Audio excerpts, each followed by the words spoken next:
పవన్ కళ్యాణ్ని దెబ్బతీయాలంటే విధానపరమైన నిర్ణయాల్లో విమర్శించాలి. ఆ విధానపరమైన నిర్ణయం మనం చెప్పేటటువంటిది పబ్లిక్ పాజిటివ్గా తీసుకునేటట్టు ఉండాలి. ఇప్పుడు ద్విభాషా సూత్రం, త్రిభాషా సూత్రం ఈ అంశం మీదన చాలా క్లియర్ ఉంది. సరే, పవన్ కళ్యాణ్ ఇంగ్లీష్ మీడియాన్ని వ్యతిరేకించారంటే ఇంగ్లీషును రద్దు చేయమని ఆయన చెప్పలా. ఇక్కడ వైఎస్ఆర్ కాంగ్రెస్ పార్టీ వాళ్ళు పవన్ని టార్గెట్ చేస్తూ వాళ్ళది హిందీ గురించి ఆయన మాట్లాడిన దాని గురించి పాత హిందీ ఇప్పుడు హిందీ, అప్పుడు బీజేపీని వ్యతిరేకిస్తా హిందీ పార్టీ అన్నాడు కానీ హిందీని నేను వ్యతిరేకిస్తున్నాను అలా. నెంబర్ 1. నెంబర్ 2 వచ్చేటప్పటికి ఇంగ్లీష్ మీడియాన్ని రద్దు చేయండి, తెలుగు మీడియం పెట్టమల్లా.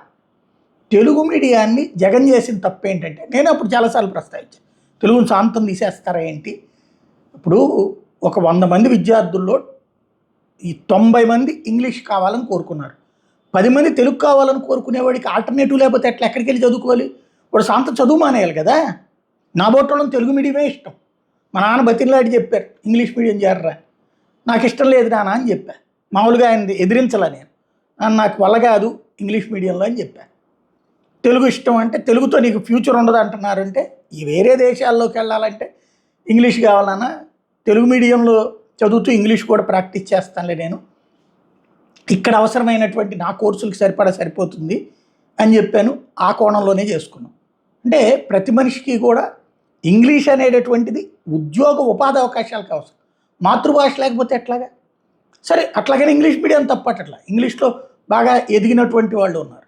అదే పాయింట్ ఇక్కడ పవన్ కళ్యాణ్ చెప్పింది, తెలుగు మీడియం శాంతం క్యాన్సిల్ అయితే ఎట్లా అన్నటువంటి పాయింట్ ఆయన చెప్పుకొచ్చింది.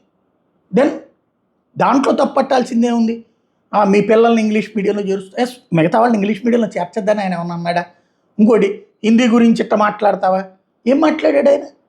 ఇవాళ కర్ణాటకలో పోతున్నారు మనోళ్ళే కదా ఇక్కడ, అదే వైసీపీ వాళ్ళు బోల్డ్ అంతమంది అక్కడ కన్నడ అభిమానులు, కర్ణాటకలో లేరా జగన్ అభిమానులు? వాళ్ళు అక్కడ కన్నడతో అవసరం పడుతుందా? తమిళనాడులో లేరా జగన్ అభిమానులు? అక్కడ వాళ్ళకి తమిళ అవసరం పడుతుందా? లేకపోతే మహారాష్ట్రలో లేరా జగన్ అభిమానులు? వాళ్ళకి అక్కడ మరాఠీనో లేకపోతే హిందీనో అవసరం అవ్వట్లేదా? విదేశాల్లో ఉన్న వాళ్ళకి ఇంగ్లీష్ అవసరం అవ్వట్లేదా? కాబట్టి ఎడ్యుకేషన్ విషయంలో అనవసరమైన కాంట్రవర్సీ వేస్ట్. ఇంగ్లీష్ మీడియం ఖచ్చితంగా ఇంగ్లీష్ మీడియాన్ని ప్రోత్సహించడం తప్పే లేదు. At the same time Telugu చదువుతానన్న వాడికి కూడా అవకాశం ఉండాలి. ఇంగ్లీష్ నా వల్ల కాదన్నోడిని కూడా బతకనియాలి. వాళ్ళకి జీవితంలో చదివే మానేయాలా? వాళ్ళకు ఉండదు అనేటటువంటి తప్పు. అదే నాడు పవన్ కళ్యాణ్ చెప్పింది. దాంట్లో కాస్త అతను మాట్లాడే తీరు బట్టి అగ్రెసివ్నెస్ ఉంటుంది. దాన్ని మనం వేరేగా చేసి పవన్ని విలన్గా చేసుకోవడం కంటే, పవన్ని విమర్శించాలనుకుంటే ఇదిగో పంచాయతీరాజులో ఈ తప్పు చేస్తున్నావయ్యా, లేకపోతే అటవీ శాఖలో ఈ తప్పు చేస్తున్నావయ్యా, ఇది నిర్మాణాత్మక విమర్శించండి. వ్యక్తిగత దూషణ లేకపోతే వ్యక్తిత్వ హననం, ఏదో కొన్ని మరీ దిక్కుమాలిన పోస్టులు, మొదటోళ్ళది ఇంగ్లీష్ మీడియం, ఇంకోళ్ళది ఇంకో మీడియం అంటూ ఏదేదో మరాఠీ మీడియం ఏవి చెప్పుకుంటూ పెట్టుకుంటే వాళ్ళ భార్యల గురించి అయ్యే నెగిటివ్ అయింది వైసీపీ.